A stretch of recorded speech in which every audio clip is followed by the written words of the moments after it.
Hello, hello. We are back for our next panel. We have our guests over here. We have our producer, Savage Ace, and we also have GM Cheese Puff, who is part of our investigations Hello. team.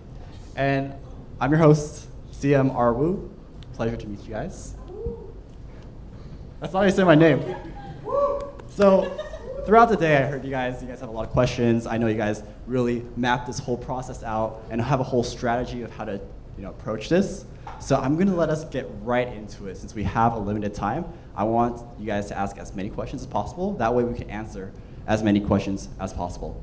So if you have a question, raise your hand. I'm expecting the whole, okay, that's a lot tamer than I thought. Wow. Okay, let's go ahead and pass it to Frank. Here we go. Please also state who your question is for. Or if it's for everyone, just let us know. Just him. My question would be for Savage Ace. So whenever we have a miracle time, we always have 2x at the same time, and that makes the server unplayable. It has gotten to the point that I would not log in because it takes a long time to get inside, and I would be kicked out while in the client in those times. Is there any way to separate 2 times, like 4 hours before miracle time and when it ends start miracle time? Because it's very hard to play when both of them are going on at the same time. Yeah, I mean, that's definitely a piece of feedback we've heard from a lot of players, not just yourself, today. Just to give you guys a little bit of reasoning, we plan these events to try to maximize the amount of people that we want to get into the game. Double Miracle Time is a highly popular event. 2x EXP, again, another highly popular event. So in our minds, let's mash them 2 together. We'll get great results, right?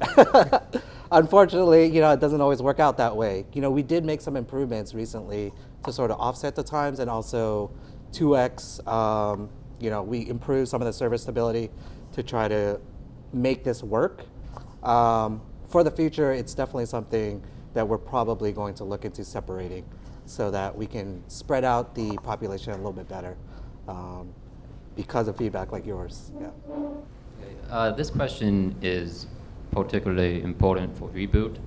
Endgame equipment typically has Sweetwater gear, and currently that's all RNG dependent, depending on the ship bosses, if they drop your equipment, or just because the rate is so low to get sold in pieces. Is there any plan or thoughts to possibly add Sweetwater equipment to shops or make it more obtainable so people can't do this daily for 6 months and not get the piece they need? That's actually not something we've heard of too recently, but it's... The first time I heard this suggestion was actually a couple months back. I know actually that this was actually brought up multiple times because I believe another server had released a Sweetwater shop. I don't know which one that is. CMS released a Sweetwater shop. And then a lot of players asked us if we would get that shop. And so where that suggestion is right now, if we could maybe shine some light there. Yeah, and I do remember the Sweetwater shop suggestion. That's something we were looking into why that other service introduced it specifically, and what are the differences, because every region has different sort of drop rates and different methods of getting all these gears. I don't know if that service even has like the transposing feature, right? I think that's exclusive to us in GMS. So there are no plans. I can tell you that right now, but it's definitely something that we'll take a look at. Yeah.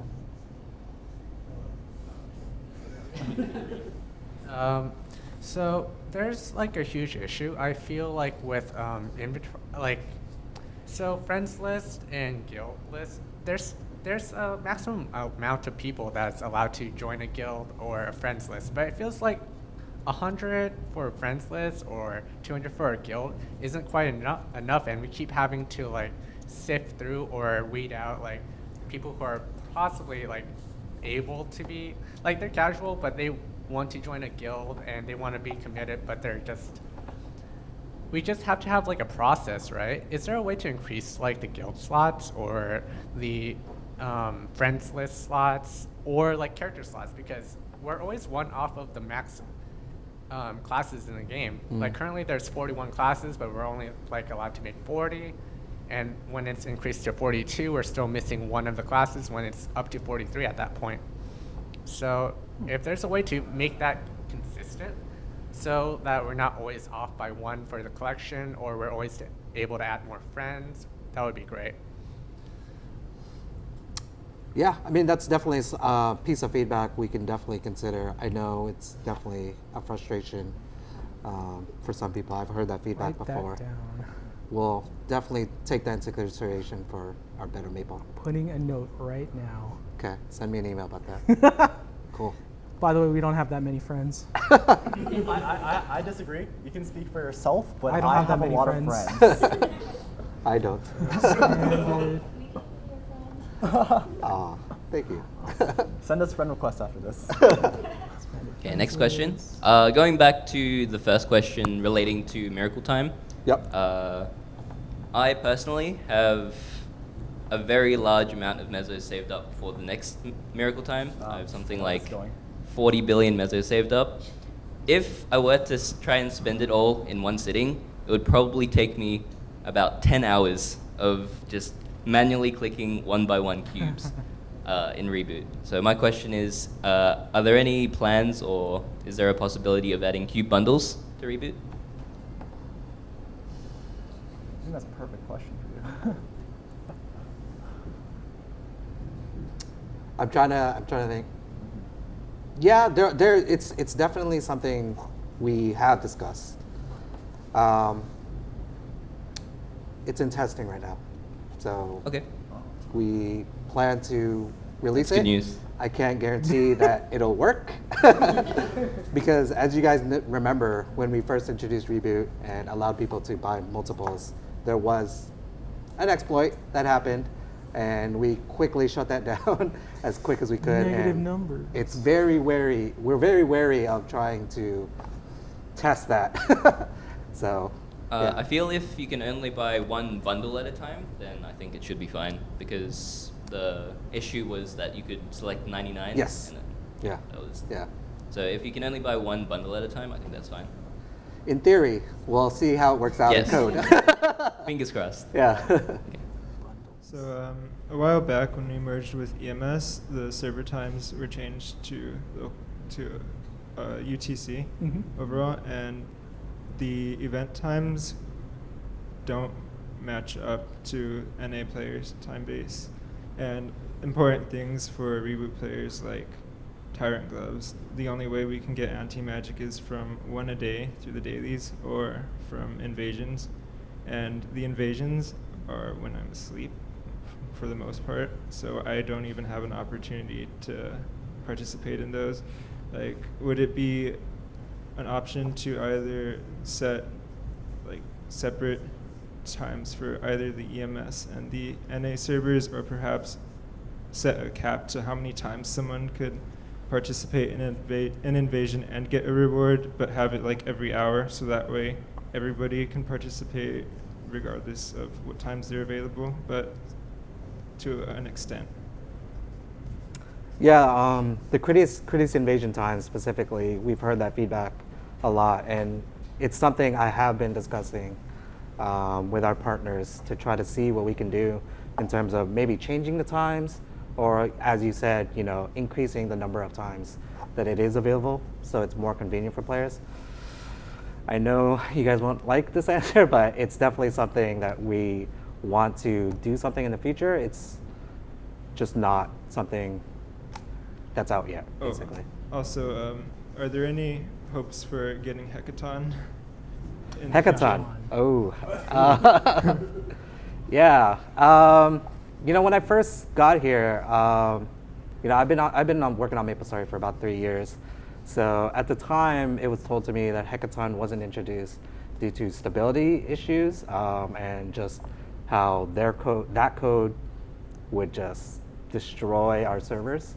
I haven't really actually revisited this topic, so I know with the introduction of the new content for Nova, there's going to be some sort of ties back into that.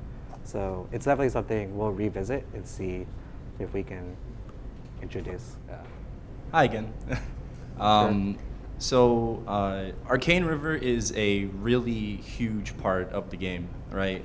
It's the end game area, and would there be any consideration to adding nebulite drops to mobs in Arcane River? Because this would especially help people in Reboot that are basically there, the majority of their day, and all they can really get out of it is maybe trying to find a droplet or and then farm some meso. I have a question actually about that one. Go ahead. I have a question about nebulite boxes, Mhm. because I've seen mixed feedback about this. I saw that suggestion to add nebulite boxes to Arcane River, but also that the nebulite boxes themselves suck. They don't really give you the nebulites that you want, and even fusing the lower grade nebulites into higher tier ones is really low in terms of success rate. So would adding these nebulite boxes, if we potentially do, be enough, do you think? Well, I don't know if it would be enough, but it would definitely be a start because people, like right now, it's just unavailable, right? And if people are spending the majority of their time in these end game areas, it would give them more opportunities to get those higher ranked nebs.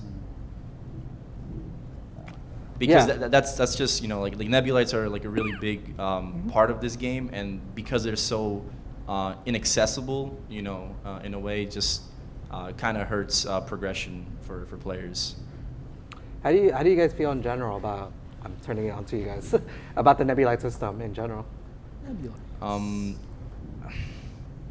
mean, yeah, it could definitely be a lot better, but A grade or bust. I don't know. Like, is this like a reference to flames and adding additional stars? Because if it's to that, I feel like that would be a lot better than our current nebulite system, because it would offer free-to-play players a better avenue for increasing their damage and clearing content, rather than seeking out these nebulites, which are more or less for end game. It helps right away. Just answering, do nebulites make a significant impact? They might give only a small amount of bonus each, but after you accumulate a lot of them, remember you have 16, 17 pieces of gear that you can put them on. It really does add up Right. after you have a lot of them. So, yeah. Okay.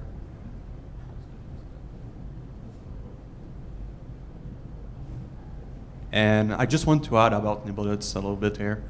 So they are as strong as when you're actually low level or high level. And one of the concern for the community mostly is for the new Arcane Umbrella set.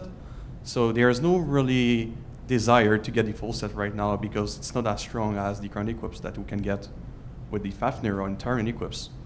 So this is why the community actually thinks that Flames or maybe having more Star Force enhancement could be a way to maybe upgrade our endgame equips.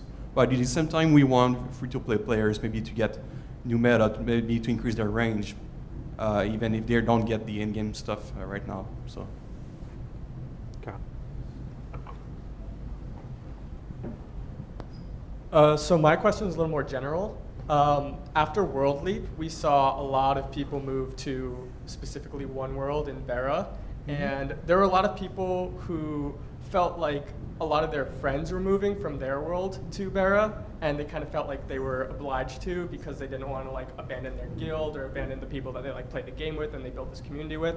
So do you feel like there's a need for a merger between the worlds? Obviously, you can't just delete a world because there are still people who are dedicated to that world and have built their own communities in that world, but something to kind of bring more livelihood into maybe a smaller amount of worlds. Yeah, I think Arwu mentioned it to the community that we are monitoring the population. I'm particularly sort of curious to see what the population distribution is going to be when people come back for the Nova update. But we haven't. It's not like we haven't done server merges in the past. Obviously we did one 2015. It's definitely something that we would do if we see that it's a clear need. We look at all the feedback, like I said, and I see a lot of feedback of some people saying, oh, well, actually, I like a smaller server. It's nice, I don't want the crowdedness. Having everybody in one server is going to be, way too much or whatever, or it's just going to destroy the server. It's going to destroy the economy, that type of CC, stuff. please. So there's arguments both sides. From my side, from the planning side, I definitely want to see what is the majority, what best serves the most people. And if that's a server merge, then we will do it. But we just need to see how everything sort of shakes out within the next few months. Yeah. Stay off Scania. It's finally empty. Hi, it's me again. Yep. So I just wanted to add something on top of the Nebulite box drop into higher level areas. For me, a big problem with losing interest in the game has been I play a subpar mobbing class, Mahao, and it's my main. I've tried to farm droplets, but the problem is that their drop rate is so low, and comparatively to other classes, my mob kill per hour is pathetic. So sometimes I'll go three or more hours on 2x with lucky winner drop buffs, 280 drop, and I see nothing. And that's fine. I understand that you guys want the game to be more grindy, but when I'm getting a trash amount of meso per hour and no droplets, it just feels like an utter waste of time. If there was maybe something else to supplement that, like maybe net boxes could also drop there, then I wouldn't feel so bad about wasting 20 hours in a few days just like farming. But it's also a consequence of already being max level. It's like I'm also not getting experience. It just feels pointless. That's definitely a good point. Is there any other drops that you guys would like to see in Arcane River? That would make it more worthwhile? symbols. Yeah, like even though I'm getting no droplets, I'm getting less symbols. But okay. Like, yeah, I can't think of anything that would be too ridiculous right now. So. Okay, we'll definitely take a look at that. I'm writing it down. On the topic of symbols, a lot of people have been recording their drop rates, amounts of symbols, amounts of droplets, post drop rate nerf. And so a lot of people, so before, because I was doing a lot of farming before the drop rate nerf, I would get maybe an average of like 5 or 6 symbols an hour and maybe 1 or 2 droplets if I'm lucky. So that was about the ratio. So you would get like 3 times the amount of symbols as droplets.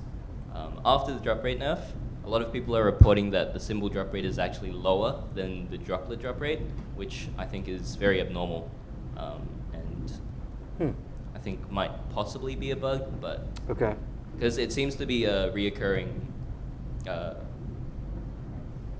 trend, yes. Yeah, from my understanding, that shouldn't have happened. Droplets and symbol drop rates specifically for those items should not have been touched.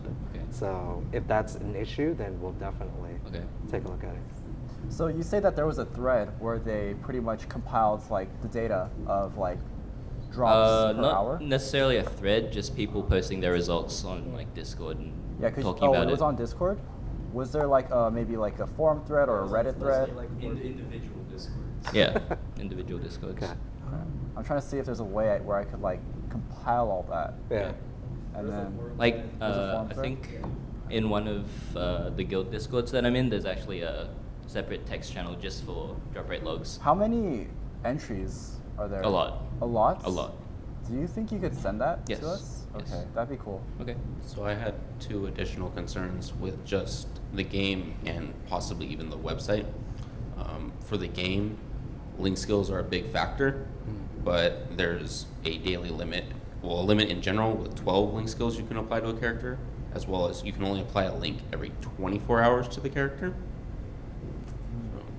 Would it be able to maybe remove the 24-hour limit in general, or at least add more link skills to a character? It's definitely a feedback we can consider. I haven't heard that specific concern, so I'm writing it down. we'll definitely take it back and look into it. I'll bring it up again. Yeah.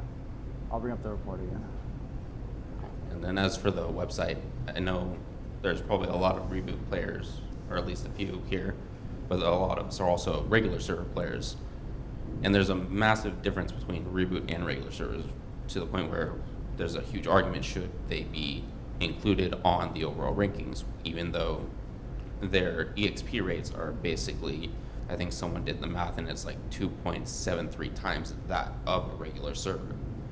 So there's a big debate on should Reboot have their own class section, like I know you guys made it for EU, the EU section, and then you can toggle over to EU and see their leaderboards. Would it be possible just to make a Reboot section? Yeah, I mean, it's definitely something we can look into. I mean, I agree that it should be done. Unfortunately, when we implemented the ranking system, we didn't think it through as much as maybe we should have. So I think that's a great idea. Yeah, because there's, like, even myself, like, I've gotten to the point of, okay, I want to see where I am on the job rankings. Okay, so maybe rank 100 something, but then I have to go count out. Right. Okay, maybe there's 14 Reboot players. Okay, so I'm actually within regular servers, I'm ranked like 76. Yeah. So it's a kind of a big deal. Like, okay, I'm playing on a server, but then we have to constantly to be up to par, always on a 2x card, and some of us don't even have the money to buy a single 2x card, even for an event. Whereas Reboot's always on possibly 2-3 times EXP. That makes sense. I mean, that's definitely good feedback. We'll definitely look into that.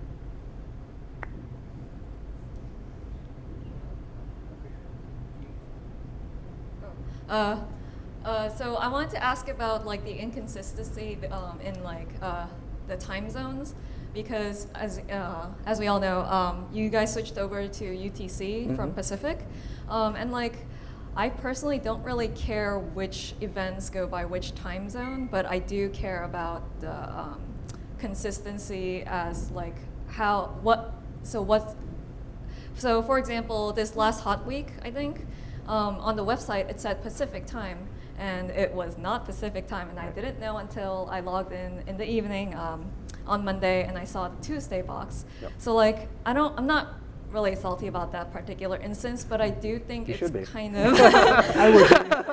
No. I mean, more rewards will come, right? But like, I do think it's a little problematic when, like, as a community, we've become so used to this discrepancy between what the website says or what the in-game time says, and like, when some newbie comes in is like, why am I not getting the Monday box today? It's Monday, right? And the community is like, well, you should have known this ahead of time, like you should have prepared. And this applies to like when events end, right? Like when we want to save up our coins and spend them on the last day, that sort of thing. And I just wanted to know if there was anything about plan to be done about that, like just consistency. That's something I've wanted from the beginning when we started this switch over to UTC, is get everything consistent on one consistent, sort of schedule, basically. There was some opposing opinions to that. Unfortunately, I wasn't able to sort of make sure that happened. Inconsistencies between the in-game and the web posts, definitely those are our mistakes, and I apologize. That's something that we'll definitely try to do more in the future. But in the beginning, we had Hot Week on PST time. We had, everything else on UTC time, and it was a mess, But we are trying to make every single event in-game, understandably, on the same sort of schedule, and that includes, also, like I mentioned before, changing up certain like invasion times or other sort of events, time-limited events, to cater to more people than just people in Pacific time, people in Europe time, people in Australia time, whatever, We want to try to cater to as many people as possible. Consistency, definitely, I want to see if we can get to. Yeah. All right, so a question in general. What happens to be a problem within not only streaming, but just MapleStory in general, is that a lot of people feel like they miss the old style of MapleStory, or they miss certain aspects or that makes the game easier. And then this allows people to make private servers, and then people stream said private servers. What is Nexon doing to kind of combat both private servers being made and online, as well as people streaming them? Okay, so with private servers, obviously we're not the only service that has problems with private servers. If you have a client out there, if code is, people can reverse engineer code to kind of like emulate servers to make private servers. So there's that. But in terms of what we're trying to do to kind of get people away from private servers, aside from the whole shutting them down, litigation, all that stuff, is we want to make our service more unique so that we offer things that the private servers can't. Now, private servers, they'll offer 3 times, 5 times, 1,000 times gold or meso and all that, but our service has all the exclusive good stuff. So, like new content. yeah, new content and stuff. Yeah, and we do look Events. at the private servers that are out there. We're aware of almost all of them, and we're monitoring them. We don't. It takes time, basically, to sort of take action. So, with the help of our investigations team, our legal team, and various other teams in Korea, we try to figure out what is it that's making our players go to these private servers, rather than just immediately shutting them all down. So we try to gather that feedback. So to answer your question in regards to like Twitch and how people Stream private servers, and it seems that they can actually just get away with this. Nothing's being done. I actually talked to you guys, I believe, at TwitchCon about this topic, and that this can actually be enforced. We can actually, tell Twitch that these are private servers. We don't want these under the MapleStory category, and we're actually planning so many things of expanding our influence onto Twitch. I know that's a big reason why we brought a lot of our influencers and content creators out here, is because we want to get more involved with you guys, and we want to get more involved with the platform as well. So when it comes to these people who are streaming private servers, that sucks. I hate it. I don't want it there too. So we're going to do more on our end to make sure that we communicate with Twitch that we don't want these there. And by the way, every time you do report a private server, we do get it and we do look into it. Don't think that it just goes into a black hole, but like he said, it takes a little bit of time to like kind of make a case against them, go through legal actions, try, like even contacting like their hosting and all that to try to shut those down. By the way, too, if you guys know any like big streamers who stream private servers, please tell me. Like, go ahead and PM me on the forum of their account. And I mean, naming and shaming, don't do it publicly, but please message me, because these people shouldn't be doing that, and we want to, inform Twitch that these exist. And a follow-up question, because like private servers are, the main reason is the pre-Big Bang content, and with World of Warcraft introducing legacy servers, would that be something that could possibly come to MapleStory, a more so patch 86 pre-Big Bang kind of server that people can play on?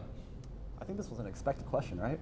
we discussed this. Yeah, we discussed it so much ever since we saw that announcement for Legacy World of Warcraft. Where's our script? Yeah, when Blizzard announced the vanilla World of Warcraft server, we definitely took notice and want to monitor how that, basically how that works out for them. The topic of old Maple, the topic of classic servers has been around in the community for a long time, obviously, and we do sort of consider it every now and then. It's definitely not something that we're like, no, we will never do this. It's also not something like, yes, absolutely, we should do this. It takes a lot of planning, takes a lot of people and a lot of decisions to sort of figure out the best way to do it. Some of the questions in my mind immediately when I saw the Blizzard, it's like, okay, how are they going to introduce new content? Is it going to stay at that, state forever? Are they ever going to introduce any new convenience features that people do like? How does that work? And those are the kinds of decisions that we would have to make if we were ever to truly bring this out and make this a reality. And it's definitely something we are thinking about, but it's not something that we can say, yes, it's going to come out next year, 2 years from now, 3 years from now even. As a old MapleStory player, I actually joined back in beta, and yeah, I am pretty interested in like having a pre-Big Bang server because it does kind of evoke the whole nostalgia factor of MapleStory. A lot of reasons why people return to MapleStory is, oh man, I played this back in grade school. Oh, I remember when we used to go to bring a free market channel 1 and spam the hell out of that, selling, what do you call it, steelies for 10 million. 10 steelies. Yeah. I remember 10 mil steelies. Yeah. So, I mean, it was good times back then. So we understand why there's a big interest in it. But as he said, there's a lot of decisions that go behind it too. So, yeah, I'm actually curious. Like, if we were to release a server that's just pre-Big Bang, does that mean that no new content would ever come to the game because people wanted to keep it pre-Big Bang? So that gets me curious on what World of Warcraft is going to do with their legacy server. Yeah, and just following up on that, a lot of the things that we do consider and are asking ourselves is, what is it about the pre-Big Bang, or classic server, just in general, that people want, because people throw out, oh, I just want 86, right, version 86 or whatever, or 82, and just keep it at that. But what about Auction House? What about all of these? New characters, new classes, do players want that? Like, do you want just Victoria Island? Do you want Osiria, Yeah. Elnath, Leafry? and is it just the fact that it took so long to level up that people like? Was it the you really party want the grind back? Really? quest? Really? No, that was fun though. Yeah, so it's all these different things, and it's like, if we wanted to truly make a classic server, we want to make it close to what players actually wanted out of it, instead of just like, oh, let's just drop it at V82 and leave it alone forever, because I'm not sure that's actually what people want, but that's just my opinion. This is a rather talked about subject, but Zero and Reboot, has there been any progress on that the community might want to hear about? Short answer, no progress. As we mentioned before, it's, again, we know people want it. It's definitely something we've brought up multiple times, and it's not something that's very easy for us to do. There's a lot of considerations in terms of, his weapon, the upgrading system, and all that stuff. How does that work in Reboot? So we're still looking into it. So the official answer would be it's too hard to change the upgrading system for Zero in Reboot because of Reboot's limitations. It's not just that. There's a lot of other considerations for adding Reboot in terms of how does he balance with the other characters.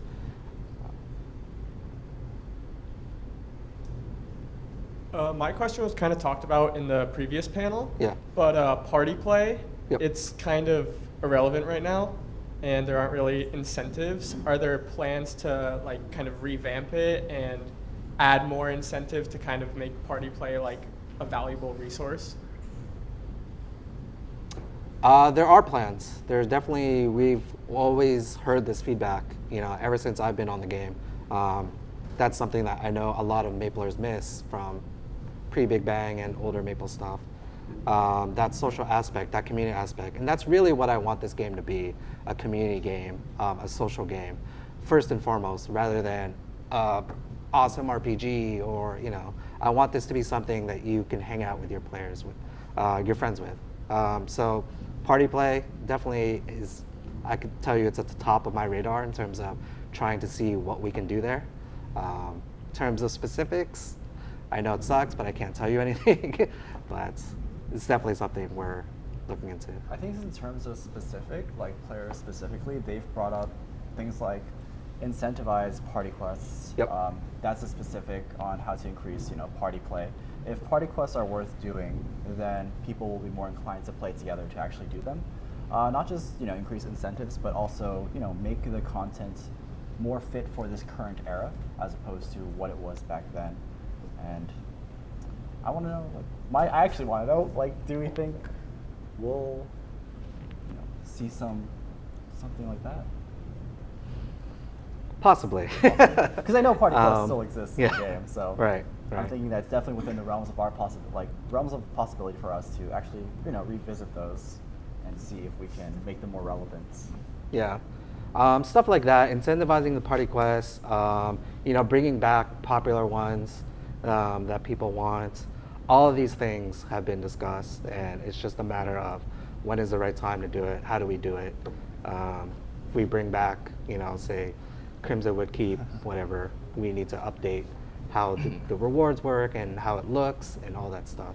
So again, a lot of considerations for all these different things, but yes. I was just going to add that on the subject of party grinding, things in Arcana like droplets and symbols kind of discourage that in a bit. Why would I want to group with someone who could steal that symbol that I just farmed for 2 hours for, kind of thing? So. I'm sorry, I didn't hear that. He said that regarding party play, it kind of discourages him to do that because it's so hard to grind for like arcane symbols and stuff. So that somebody might steal it from him, just leave the map and then like go. Yeah. We get it. All right, so mine's a little bit more lighthearted, so I guess it's a good way to end it. So you guys have the opportunity as official people to come in game and interact on an official level with people. Do you have a favorite story or like experience that you've had entering a map in an official event, or just entering in general that you could share? I haven't done this in quite a while, but I used to run GM events and GM summon events. Oh man. So just going into Hennessy's Channel 1 and just dropping a Madden on somebody. Oh, it's the greatest feeling. You just see graves just falling. I have a couple actually, because you've seen me run these on live streams, but I think one of them was when I set up a jump quest and people were like blocking off the entire bottom section with like big chairs, so people couldn't see like where the platforms are.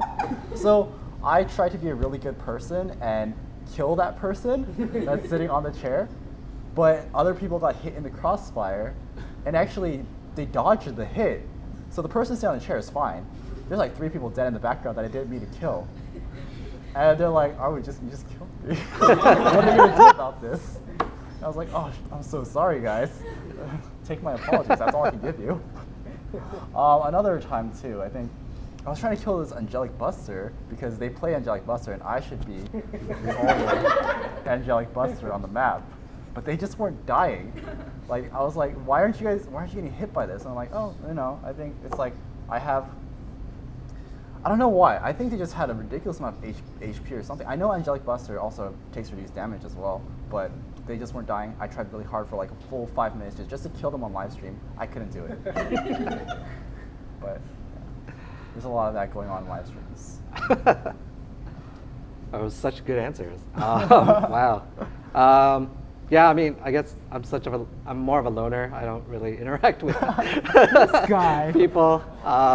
You got to take me on streams and if you want. your in-game GM events. You never invite me to your streams. I'll keep that in mind. Yeah. By the way, guys, if you guys are in Hennessy's and then you see like a random crosshair just floating around, it's me. Don't get hit by the crosshair, by the way. Don't get hit by it. It's terrible. Okay. All right. For that, I think that about sums it up, guys.